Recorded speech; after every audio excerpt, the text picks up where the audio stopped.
Namaste, my dear sisters and brothers. In today's edition of the Yes Talks, we'll get a glimpse of Sri Aurobindo's The Synthesis of Yoga. But before I begin, let me say a few things on a personal note. I started doing the physical practices of yoga in the 1970s.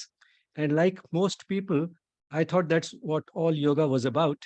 And the rest that we keep hearing, that's not only for the body, it's also for the mind, it's a spiritual discipline, it's a total lifestyle, and so on and so forth. That was just icing on the cake to make yoga look more impressive. But then in 1992, I turned to Sri Aurobindo and the mother. And it was in 1994 that I started reading the Synthesis of Yoga. And it's only from there that I discovered what yoga truly is and how it can be, all those things that we say it actually is. So that's sort of the significance of this book. I started reading it in January 1994 and finished it around September 94, took about 9 months. But then when I was just about 3 months into the book, I find it very interesting to see that on the last page of the book, there are a few blank pages at the end. So one of those blank pages, what I had written, which are the portions in this book that have not been marked or underlined. I'm in the habit of marking in some way, underlining, putting some line in the margin, and sometimes also writing a little bit in the margin, important or whatever, or something which can be quoted. So all that I do on the book as I am reading the book. So I started, I wrote this when I was 3 months into the book. Which portions of this book are not marked or underlined? Actually, the whole book is worth underlining. The portions not underlined or marked are those, number one, which I do not understand, two, which I feel, when I feel bored of underlining, and three, when I feel, after all, the whole cannot be and should not be underlined, otherwise underlining will lose its meaning. So that is the sort of book it is. Every word is worth reading and rereading and marking and underlining. So with that, now I can go to the PowerPoint.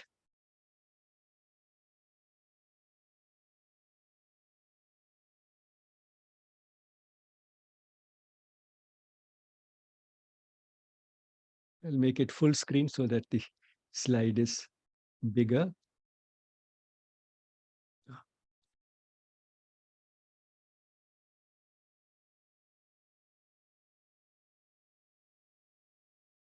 So this session is about Sri Aurobindo's major work, The Synthesis of Yoga, and we'll get a glimpse of it in the next half an hour or so. But before I go further, the love and blessings of the Mother and Sri Aurobindo to all of you from Sri Aurobindo Ashram, Delhi branch. The Synthesis of Yoga forms in the complete works of Sri Aurobindo, volumes 23 and 24. And like all his works, it is available for free download on www.sriaurobindoashram.org, which is the website of Sri Aurobindo Ashram, Pondicherry. Like many of his major works, the Synthesis of Yoga also emerged from the Arya. It was first published as a series of articles in the Arya, and when they were put together in the same sequence as they appeared in the Arya, we got this book, The Synthesis of Yoga, and it has 79 chapters. Now, the question arises, why it was necessary for Sri Aurobindo to work out this synthesis. And this he makes clear right at the beginning of the book on the very first page, that the outer forms, that is the visible form of yoga, the various techniques like asanas and pranayamas, had come to completely subordinate the spirit underlying yoga as a discipline, a physical and mental discipline for union with the divine, or to put it in simpler terms, a physical and mental discipline which would bring out the best from all parts of the being, the body and the mind. And as that process continues, eventually we would reach a point of perfection so that our body is at its best, our feelings are purified, and our mind is sharp and capable of the best thoughts. It's only the best thoughts that we get, and that is sort of moving towards the divine, so that as a result of the soul or our divine essence illumining all parts of the being more and more. So that is the spirit underlying all schools of yoga. But this had come to be completely subordinate by what was visible as the yogic practices. And therefore, there was a need to revive the spirit underlying yoga. This is something that we can easily relate to, because this deficiency, which Sri Aurobindo noticed, has not really completely disappeared even today. And I said, this was my weakness too, till I came across the synthesis of yoga, although I had been practicing the physical practices of yoga for more than 20 years by then. The second thing is that not only the outer forms had subordinated the spirit had also got overshadowed by specialization. Some schools of yoga were specializing in the uh, perfection of the body, like Hatha Yoga, and some schools, such as Raja Yoga, were emphasizing the perfection of the mind.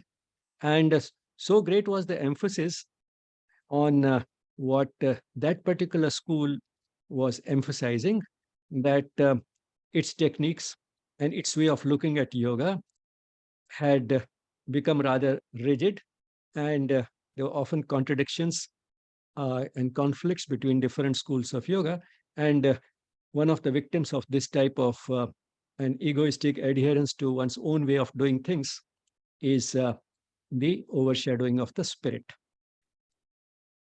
And the third thing that Sri Aurobindo could see was that yoga was moving out of hermitages into a wider arena. The common man was also turning to yoga. And this was important because if the spirit had been subordinated by outer forms or by specialization, and yoga was confined to a select few, well, one may not bother too much. But if a large number of people were going to take to it, then it was necessary that they get the right idea of what yoga actually is, instead of equating yoga with its outer forms, or getting completely obsessed with one school of yoga or the other. And therefore, it was necessary to work out a synthesis. Sri Aurobindo says that this is something which is not surprising that it has happened to yoga, because this is the fate of all the greater forms of human activity. And we can see it exemplified by medicine, which started as something which was meant for prevention and management of disease. And one doctor could take care of the whole family. And he knew the whole family because he had taken care of many of them when they were just born, and continued to look after some of the elderly till their last day. So from womb to tomb, he could take care of everything. But then the era of specialization changed all that. And there also, once again, some of the spirit underlying the science and art of medicine got undermined through this type of specialization. So this is the fate of all the greater forms of human activity. And this happens partly because we are by nature form obsessed.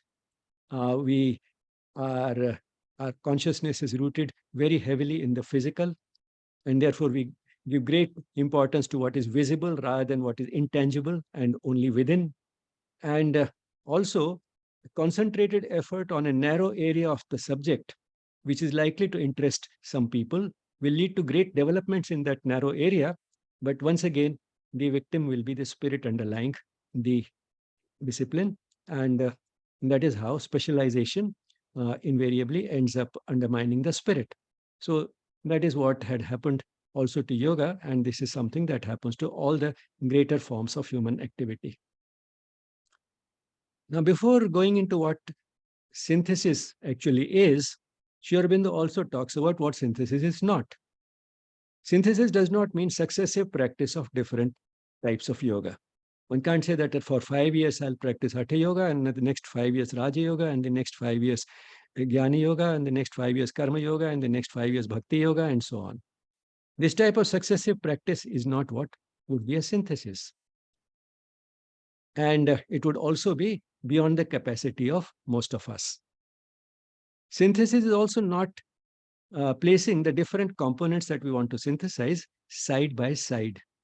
For example, one can't say that if we start with, say, the day with physical practices, then we have done some Hatha Yoga, and then later in the day, we also do some work which is completely selfless, like sort of a seva in an ashram or in a place of worship. And we say, well, I've done karma yoga.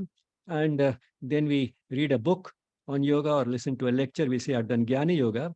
And then we also attend a session of bhajans. And we say that I've done bhakti yoga and so on. So doing all these things in a day would be just placing them side by side, but that would not be truly a synthesis. What is truly a synthesis means is that we take into account the central principles of all systems, in this case, all systems of yoga, and harmonizing it, that is, harmonizing the central principle with the particular features of each. So each system has something special, something particular about it. We take note of it, but harmonize it with the central principle of all systems, which would be the spirit underlying the discipline of yoga.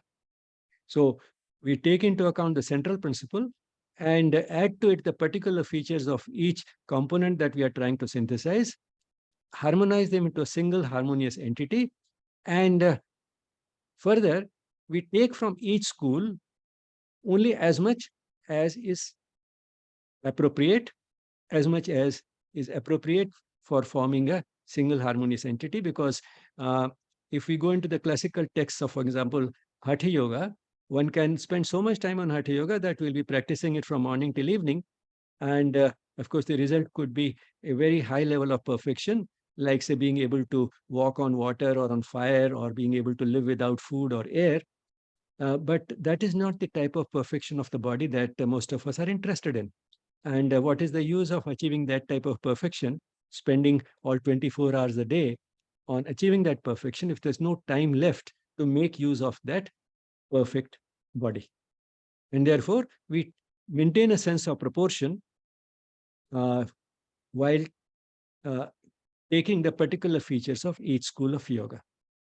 And further, the extent to which an individual practicing yoga uses the methods or principles of different schools of yoga could be different. There could be people who are more interested in developing the body, and there could be some who are more interested in developing the mind. And therefore, there should be no rigidity in that synthesis for exactly how much of each component, so that each seeker, in fact, each student of yoga, can carve his or her own path.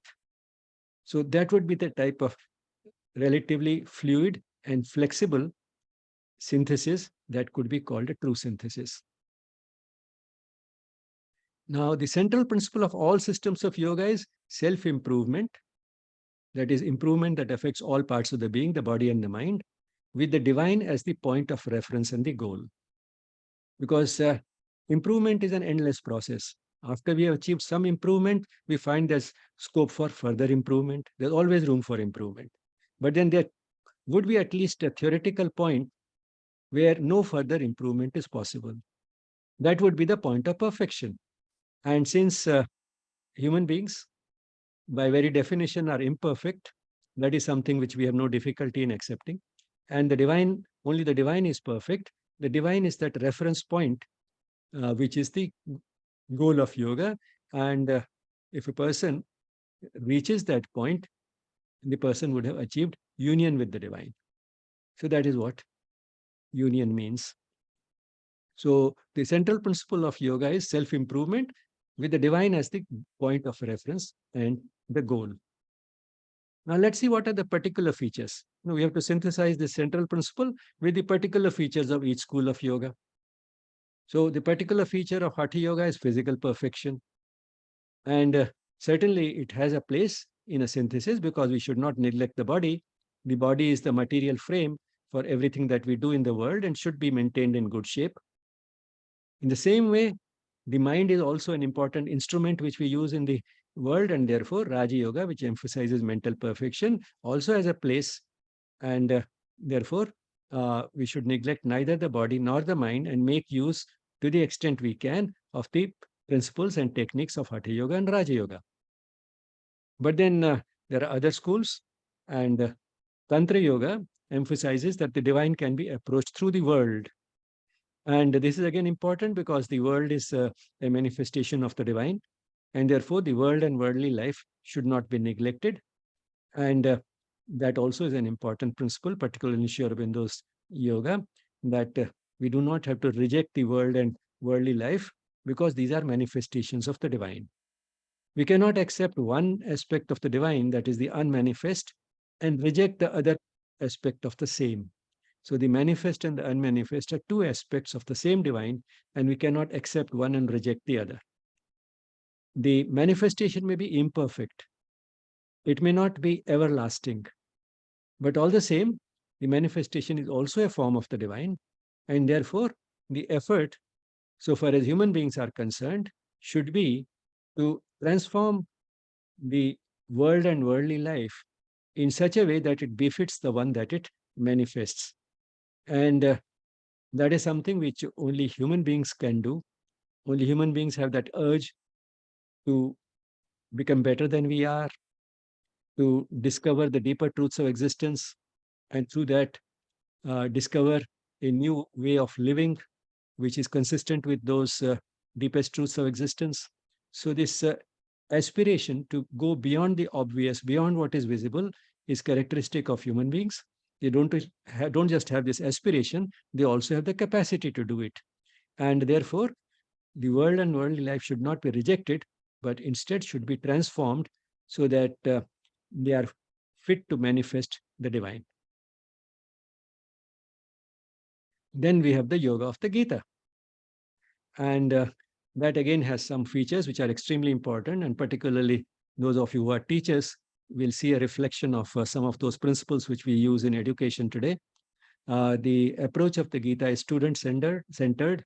The student is Arjuna, a highly accomplished student, and who knows a lot about action in the world.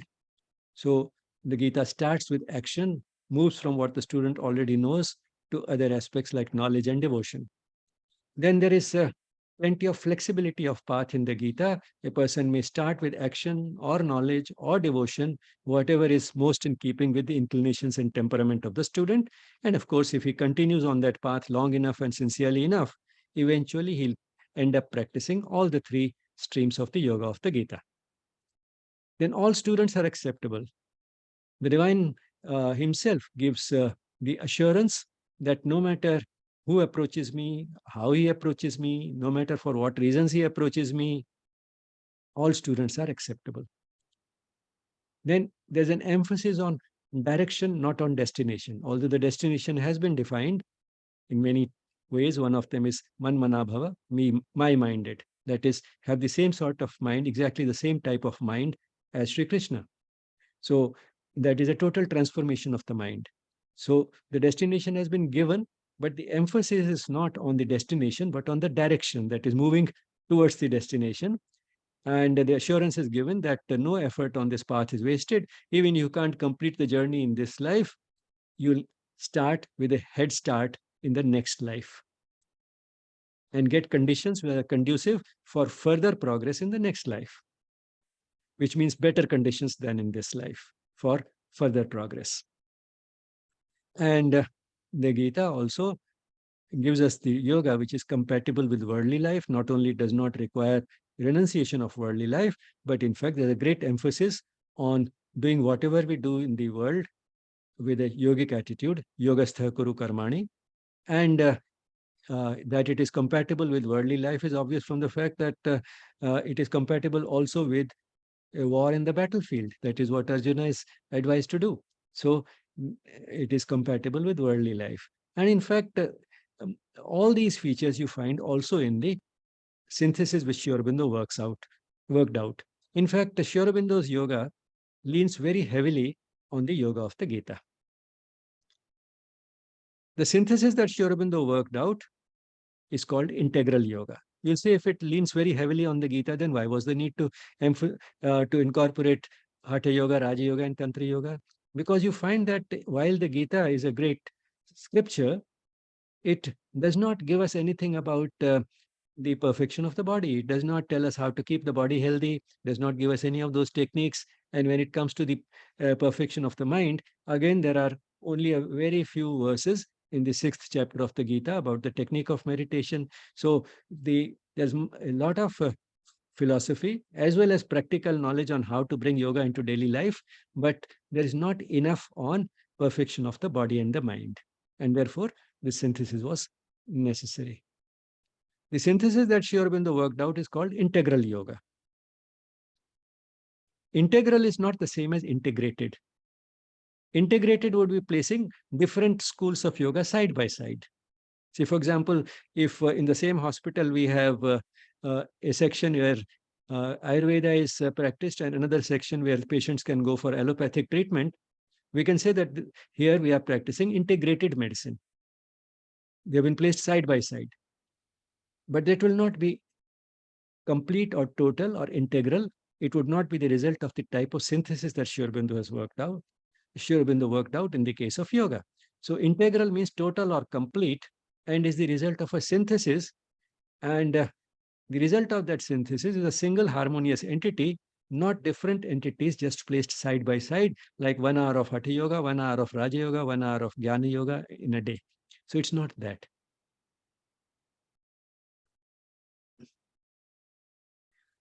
I'll come to some of the important features of integral yoga. It does not neglect the body.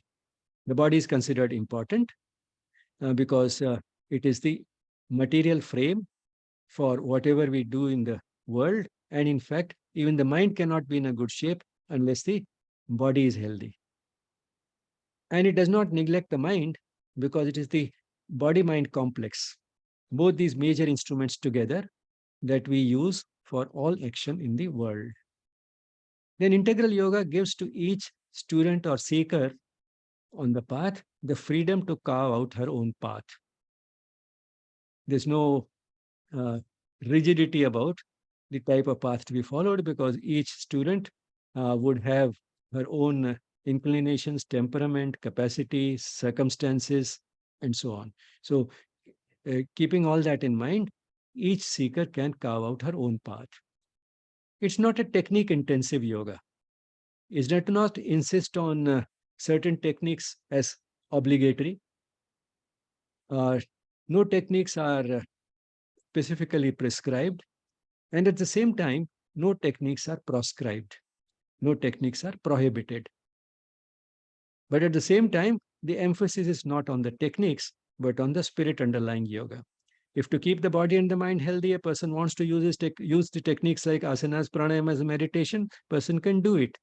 But to the extent that his routine allows, the capacity of his body and mind allows, and when it comes to meditation particularly, some people just can't meditate, and even that is okay.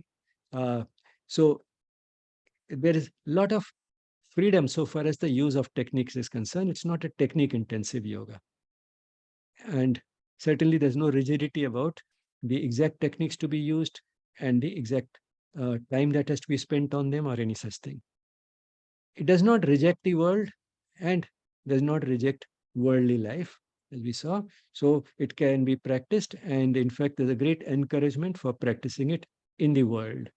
To the select few who want to renounce the world and go away to the Himalayas or to a cave, with these select few, we have no quarrel.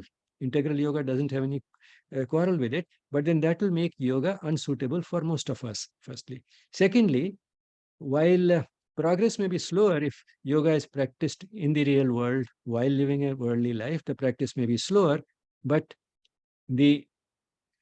eventually the degree of perfection reached may be greater, because it is only in the world and while living a worldly life that one finds all those tests and trials and tribulations from which a person who renounces life, the person who lives in seclusion, is shielded. He is shielded from all those problems of the world. If we renounce the world, the problems associated with the world disappear automatically. And therefore, there's no way to test how much progress the person has actually made. For example, if a person has not taken any tasty food for 10 years, you can't be sure whether it is a detachment or the person has just forced himself to do it, or the person was living at a place where tasty food was not available anyway. The test would be that if now this person comes back and is offered tasty food, how tempted he feels to take it, how much attachment still has to it, or maybe the desire will come back with a rebound, something which was suppressed and just pushed in a corner. So all this test comes only when he comes, returns to the real world. Otherwise, how would he know how much he has achieved? He only knows that I have not eaten it and maybe I'm not missing it much. I'll never miss it. But then that is because in any case, it is not available. And all life is yoga. Now, this is a celebrated quote of Sri Aurobindo. What it means is that all life, no matter what type of life we get, is suitable as a vehicle for the practice of yoga. So it is not a particular type of worldly life that is important. All life can be an opportunity for the practice of yoga. And this is again important because life is the vehicle that we get in the journey of life. And if we realize that a vehicle has only limited importance, if we know where we have to go, even a bicycle will take us there. If we don't, even the car will not. So life is like that. Life is like that vehicle. And therefore, uh, no matter what type of life we get, it is suitable for the practice of yoga, for going towards the goal of yoga, which is the same as the goal of life. So going in that direction is possible with any type of life, because life is, after all, only a vehicle. We should know where to go and how to go. So if we know that, any life can be used for that purpose. And this is something very important, because a lot of grumbling in the world is only because of the type of life that we have got. So all the grumbling and complaints are about life. If instead of that, we concentrate on how we can use the life that we have got for going towards the goal of life, which is the same as the goal of yoga, then things would be much better. We would not only be using life properly, make our life more meaningful and purposeful, we'll find that it also brings into our life more of love, joy, peace, and a sense of fulfillment.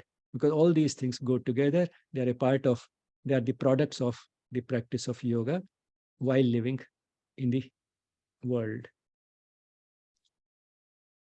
Now, all this is right, but then still, because of the great freedom that a person has in the practice of yoga, nothing being compulsory, nothing being rigid, uh, people do still have this question. After all, in integral yoga, what is it that I have to do? How do I begin? Uh, one can attempt some answers based on the synthesis of yoga. And the method of sadhana in integral yoga is essentially using life. All life is yoga, is a central principle. And otherwise, there is no fixed method, but there are guidelines. And the guidelines which are often repeated are the three pillars of sadhana: aspiration, rejection, and surrender. They do occur at many points in the synthesis of yoga, but they've been put together in a concise manner very effectively in the small booklet, The Mother, which Sri Aurobindo wrote in 1928, 7 years after the publication of Arya had stopped. He felt the need, perhaps, one of the reasons perhaps for publishing this book was that he felt it necessary to give the guidelines clearly for the seeker instead of discovering them in the nearly 1,000 pages of the synthesis of yoga.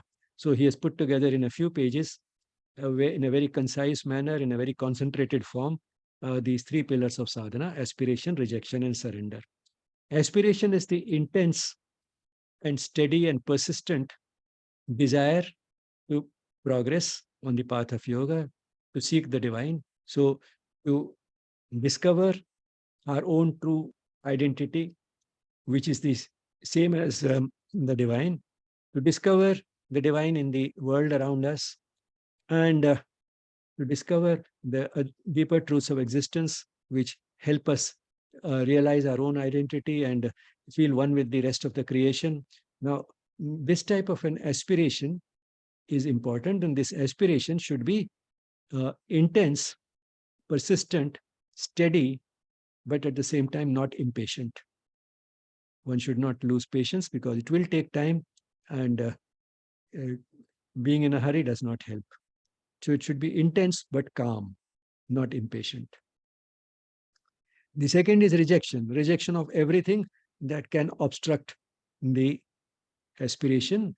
And this includes not only the well-known things such as kama, krodha, lobha, moho, ahankar, matsarya, and so on. That is desires, greed, lust, anger, and jealousy, and so on. It doesn't include just that. In fact, too much of mental gymnastics can also become an obstacle. And therefore, that also should be rejected. So anything which becomes an obstacle on the path of yoga should be rejected. Doesn't mean that one should not have an intellectual approach or a knowledge-oriented approach in yoga. That has a place, and some people will emphasize it more than others because we all are different. There's a proper one of the streams of yoga in the Gita is Jnana Yoga. So it's not that. But sometimes we try to rationalize everything. We want a reason for everything, and we ask too many questions which have absolutely no relevance to the uh, yogic path. So asking too many questions, having doubts rather than questions is what becomes an obstacle. Questions are okay, but not doubts. There's a difference between the two because doubt and faith do not go together. And faith is one of the essential requirements on the path of yoga, any yoga. Then surrender. Surrender to the divine. Surrender to the divine will. Surrender to the divine will with a conscious and willing and cheerful surrender to the divine will because we realize that our own personal will is highly imperfect. So surrender of the personal will to the divine will and done consciously and cheerfully. Again, this is very important, and total surrender is not easy. It is a step-by-step process.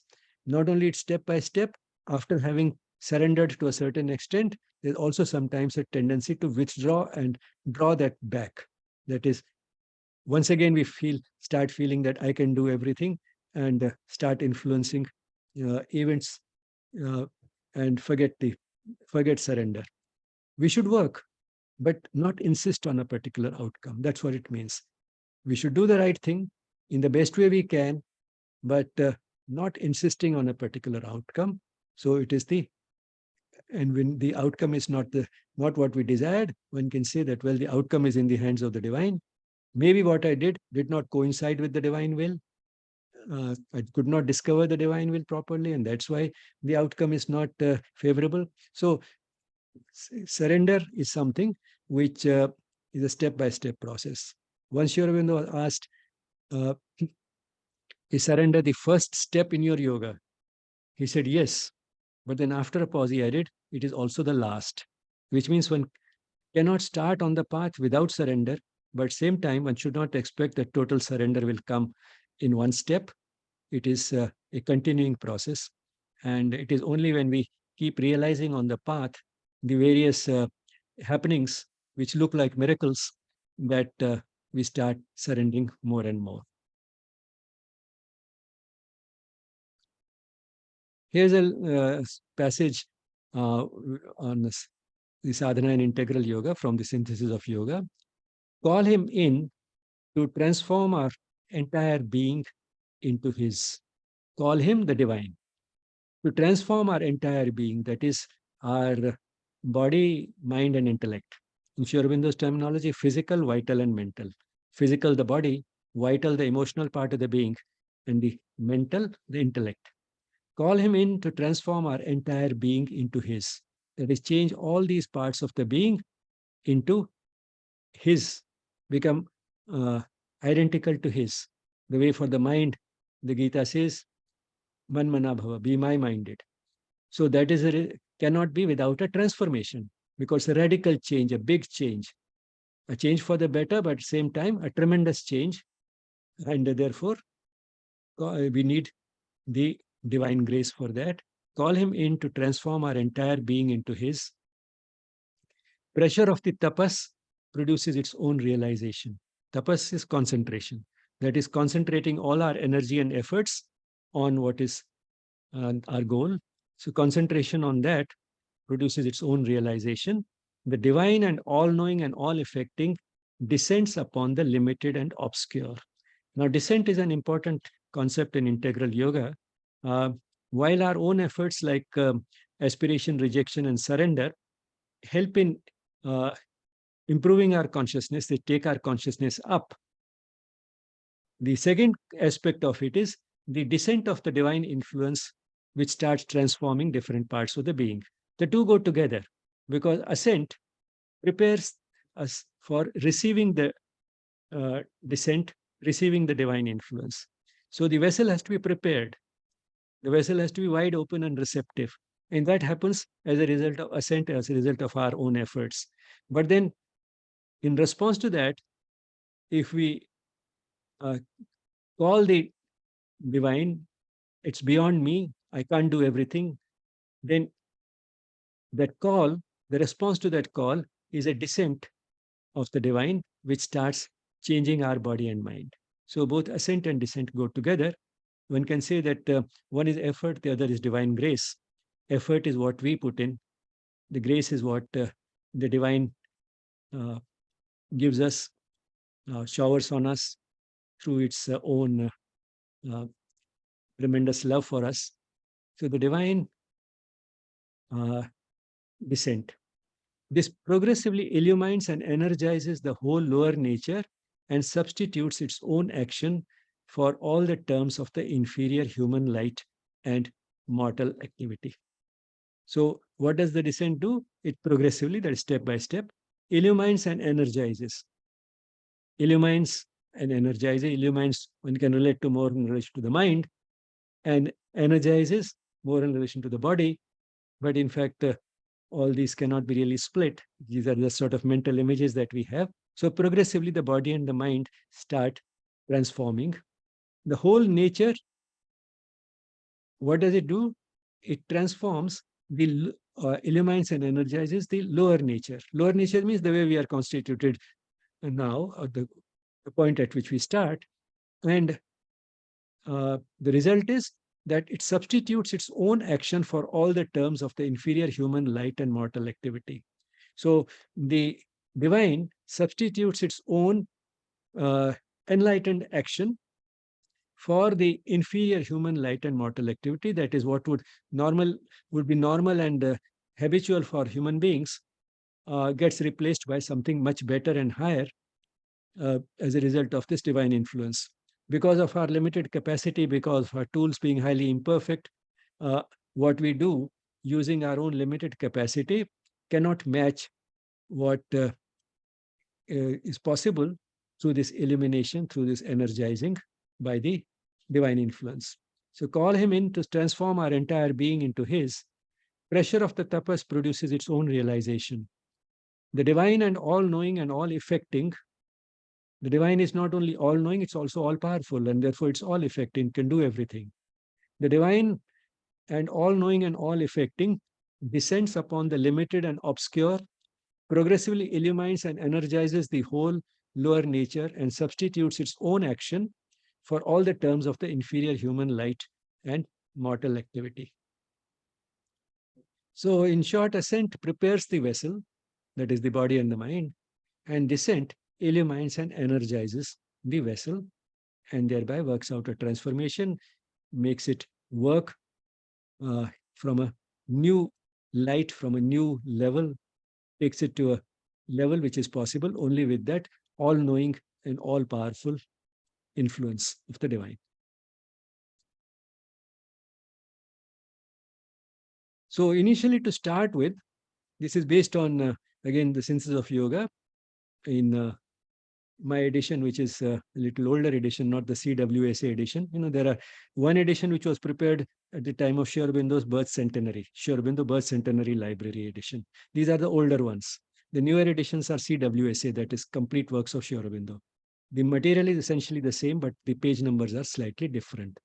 So in this, it occurs on page 41, and that the attempt of the sadhana and integral yoga consists of these steps. The attempt of the ego to enter into contact with the divine. So, the much maligned ego has a role to play. It's only very late in the sadhana that the time comes to shed the ego. Because when we say that I want to become a better human being, I want to give a new direction to my life, I want to go beyond what is obvious, I do not find the life which I am living satisfying enough. I want to turn to a higher and better way of living. Now, all this is, I want to do this, I want to do that, I want to do this.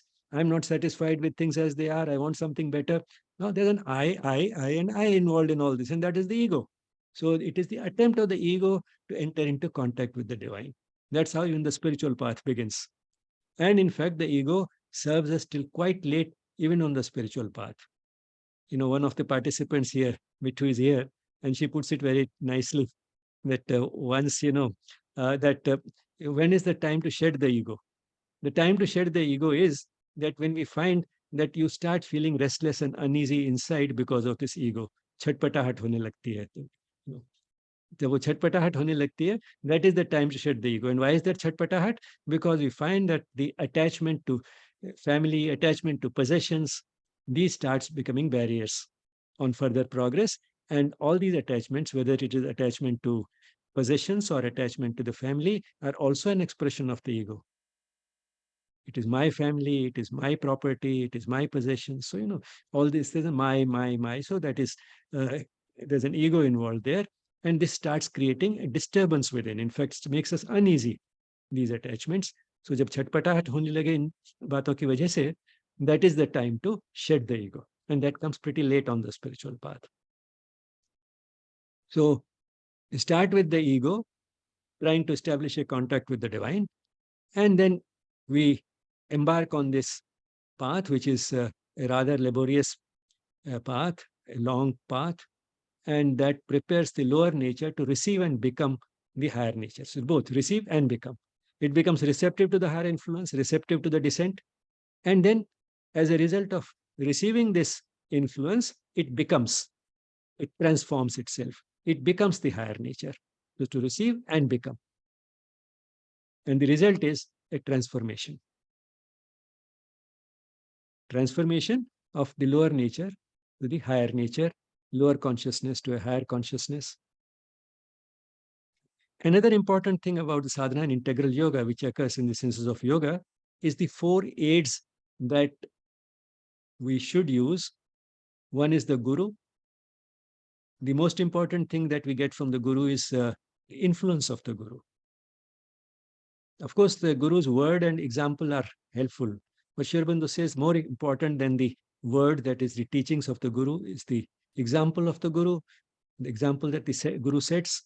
And more important than the example is the influence, the very presence of the guru, which can be felt even when the guru is physically no more around us. So it is that presence, that influence, which is very subtle, which is the most important. Then second thing is knowledge.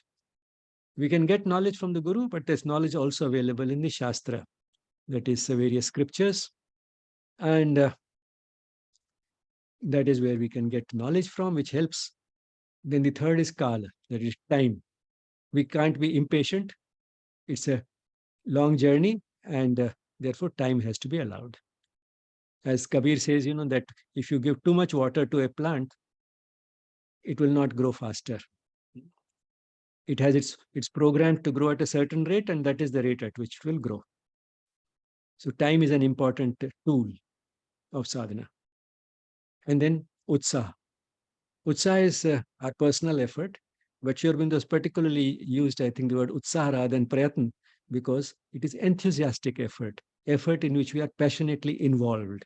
It's not just ordinary effort. Without that passion, not much can be accomplished, whether in worldly life or in spiritual life. And that is why emotions are not really redundant, because enthusiasm is an emotion. Passion is an emotion. So nothing great or worthwhile happens in the world without emotions. And therefore, in Sri Aurobindo's yoga, we don't reject emotions. We seek to transform them, educate them, purify them, refine them, but we don't reject emotions.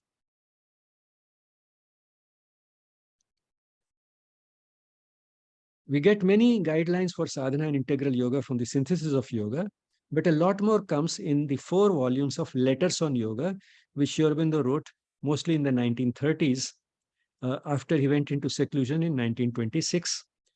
He went into seclusion, but the disciples could write letters to him, to which he replied. And that has now given us 4 volumes of letters on yoga. They have questions that the disciples had, and the type of questions and difficulties they had are no different from the types of questions and difficulties which seekers have even today. And therefore, this becomes a very precious resource for getting answers straight from the master to those questions and difficulties. One of the simplest pieces of advice has come from one of the very senior sadhaks who was Sri Aurobindo associated in the freedom struggle and went to Pondicherry. Soon after Sri Aurobindo went there, uh, he said after a lot of reflection, lifelong reflection, uh, that just be a child of the mother. Because, child receives all the love and grace and also is easily forgiven. So just be a child of the mother. That is one of the important sort of very beautiful pieces of advice from Nalineda. And this is a quotation which is very well known but bears repeating. All life is yoga. All life is suitable as for the practice of yoga. And this comes also in these poetic lines in Savitri. Thy acts are thy helpers, and the events are signs. Waking and sleep are opportunities given to thee by an immortal power. So whatever actions we do are our helpers on the path of yoga. Events that we face, pleasant and unpleasant, fortune and misfortune, are signs which indicate the direction in which we should be going. Waking and sleep are also opportunities. So it's a 24-hour yoga. Can be practiced also during sleep. Doesn't mean that we should sleep too much because of that, but sleep is also an opportunity, and the sleep can be used fruitfully on the path of yoga. Given to thee by an immortal power, it has been given to us by the divine, so that you can raise thy pure, unvanquished spirit. The spirit is always unvanquished, not defeated. And how long will this process go on? Will spread to heaven in a wide vesper calm, indifferent and gentle as the sky. On one hand, indifferent, that is not given to emotional uh, upheavals, not volatile like the mind, but at the same time, not really unkind. It is kind, loving, and gentle as the sky. It greatens slowly. It refers to the spirit, greatens slowly into timeless peace. So this is the sadhana and integral yoga. Now, we have already talked about the characteristic features of integral yoga. It does not neglect the body, does not neglect the mind, gives the freedom to carve out our own path. It's not technique intensive, does not reject the world or worldly life, and all life is yoga. But is there something else? Now, these are features in which Sri Aurobindo's yoga goes beyond all traditional yogas. The goal of integral yoga is beyond individual salvation. Of course, the individual is the unit of the practice of yoga. But the individual has to be conscious of the fact that if each individual works towards raising his or her own consciousness, it is also raising the average level of consciousness of the entire human race. And if more and more people engage in this process, what would be the result? The result would be a significant and perceptible rise in the level of the average consciousness. And since our behavior, the way we behave, what we do, what our nature is like, what the so-called typical human nature is like, depends upon the average level of consciousness. This type of upward shift in the level of the average human consciousness will give us a better world. So that is the better world vision of Sri Aurobindo. Not only it's a vision, Sri Aurobindo has given the certitude that it will actually happen because there's a great evolutionary thrust. And therefore it will happen anyway, but human beings are that unique species who can contribute to it by consciously engaging in this process of rising in consciousness and thereby collaborate with nature in this process. So a few more points which may help in recapitulating what we've been talking about. Integral yoga is open to all. We can start with where we are and progress towards the goal. Doesn't matter if the goal is not reached in this life. Sri Krishna has given us the assurance in the Gita itself that no effort will be a waste. It will be helpful in getting a head start in the next life. It accepts all schools of yoga, uh, takes their particular features to the extent that suits the particular seeker. It accepts all techniques but insists on none. It accepts all parts of the being, the physical, vital, and mental, the body, the emotional part of the being, and the intellect. As I said, unlike some religious and spiritual disciplines, it does not tell us to reject the emotions, to kill the emotions. We have to educate and purify and refine the emotions, transform the emotions, not kill them. Because nothing great in the world happens without enthusiasm and passion, neither in worldly life nor in spiritual life. So it accepts all parts of the being. It accepts all life. All aspects of life are useful in the practice of yoga. So it accepts all life and then uses all life for the practice of yoga. And it changes all life because life does not remain the same when one is practicing yoga. Life gets more and more full of love, peace, joy, and fulfillment. These things happen, and that is what keeps us going on the journey, because much before one reaches the goal, one finds more and more of these things which we all are looking for entering life. So life starts getting much healthier and happier much before we reach the goal. And then it reaches out to all. It does not restrict itself to the individual who is practicing yoga. The individual is conscious that to contribute to the rise in the consciousness of the human race as a whole. So you can see that integral yoga is integral or total in ways more than one. I sometimes felt that integral yoga is easy because you don't have to renounce the world. But that only makes it a yoga which is appropriate for everybody, but it does not make it easy. No yoga is easy, not even integral yoga is easy. In fact, because of the various temptations, distractions, and obligations and conflicts which are a part of daily life, it can be more difficult.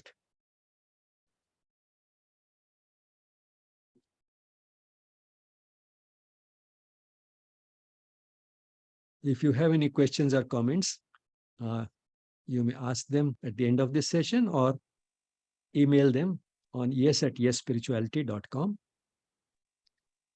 Gratitude to the Mother and Sri Aurobindo for making this session possible and go successfully. And thank you all for being there.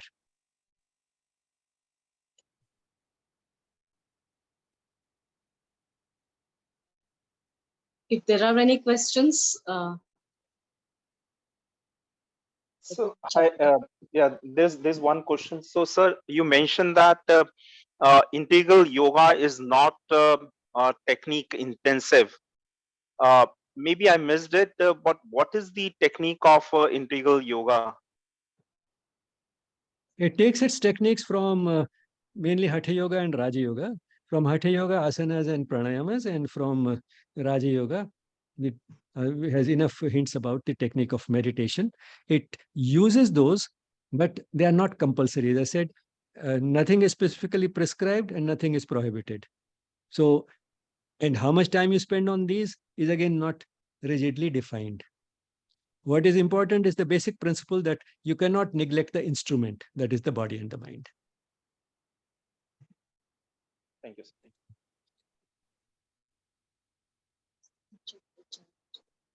So one question can I ask? Yeah, sure, please. Hari Om. Hari Om. Am I audible, sir? Yes, you are. Yes. I also like this point about the technique, that we shouldn't insist on the this thing, the technique, but insist on none. And we shouldn't neglect the body and the mind. I just want to confirm that what I practice, मैं हिंदी में बात कर सकती हूँ? हाँ, बिल्कुल कर सकते हैं। जैसे कि मैं थोड़ा बहुत योग टीचर हूँ और थोड़ा क्लास लेती हूँ, तो कभी कभार क्या हो जाता है, किसी को बहुत थकान सी महसूस होती है, तो मैं उनको रेस्ट देती हूँ पहले ही, तो क्या ये सही मायने में आप भी इसको अप्रिशिएट करेंगे क्योंकि if the body and mind are exhausted how they can focus on योग?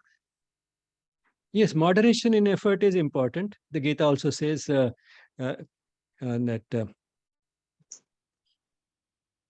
what is that in that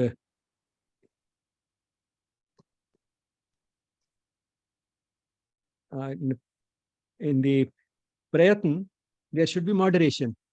Forgetting Yeah. that particular shloka. It's a very often repeated shloka about yukta har viharasya, yukta cheshtasya Yes. karmasu. Yukta cheshtasya karmasu. Cheshta jo yukta honi chahiye. It means your effort should be moderate and well governed. So that is important. And so for relaxation also has a place. But then what is true relaxation? Again, the mother has some beautiful hints on that, which are of general use. I mean, they may not apply to a teacher. What the mother said is that the relaxation should be into light, not into darkness, because Yes. relaxation can also be of both types. I mean, I used to give them breathing, deep breathing. Lie down on your back and deep breathe for few seconds or few minutes, so that they should feel fresh first and then start the yoga sadhana. So, is it correct? Yes, anything can be used. You use it for children in the classroom. No, for ladies above 40 So for also. okay, in your class. Yes, yes, in my class. Yes, thank you so much, sir. It's very nice. Thank you for giving us the opportunity, and that's why online this on this platform we are able to get knowledge about all these things. Thanks a lot, sir. Very Most much. welcome. Actually, school teachers have also used it. It started with a teacher in France. I mean, that's one of the landmarks in using this type of techniques in the classrooms. And then further, because of her association with the Bihar School of Yoga, they have developed quite a bit of literature on how to bring these techniques and other aspects of yoga into the classrooms and for children in schools. She was a teacher who taught English. She taught in France, English as a foreign language, perhaps. And then she found that the students were not interested, they were not concentrating. And by using some of these yogic techniques with which she was familiar, she found that the students could concentrate much better. They became more disciplined, less troublesome, less disruptive in the class. Again, about students, sir, I will share through mail one of my experience. Thank you so much. Thank you.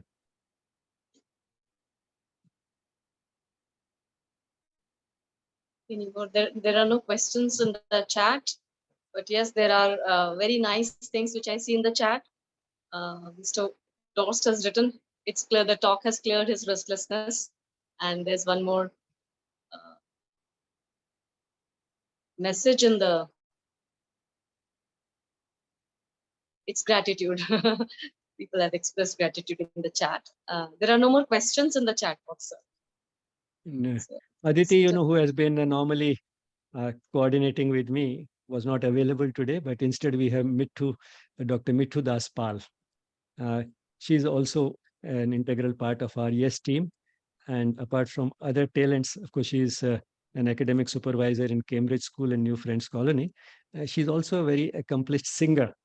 And you might have heard in many of the class recordings and even otherwise on the YES Spirituality YouTube channel, many of her bhajans you would have heard.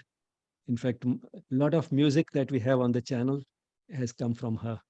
Are you in a mood to sing something today before we end this session? Just maybe a few lines, maybe. Sure, sure. That would be nice. Grateful. Thank you. It's on peace. So, Rishita Hridaya Mange Shanti, Shanti Yog Ka Aadhar.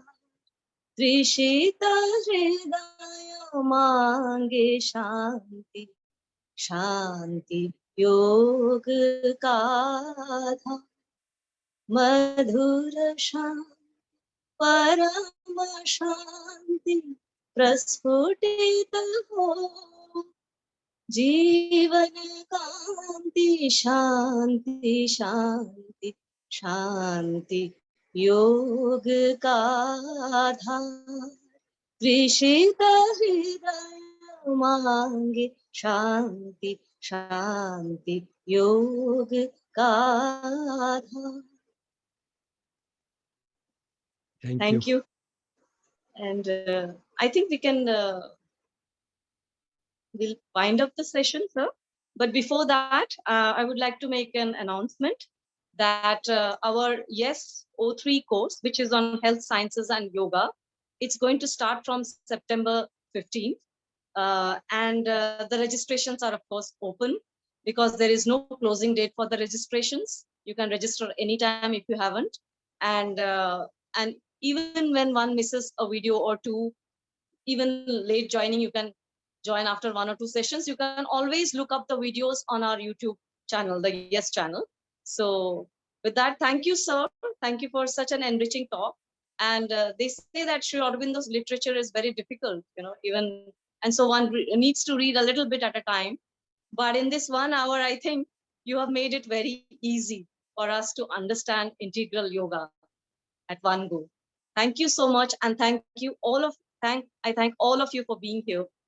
And our next talk on Saturday, next Saturday at 6 o'clock. So see you.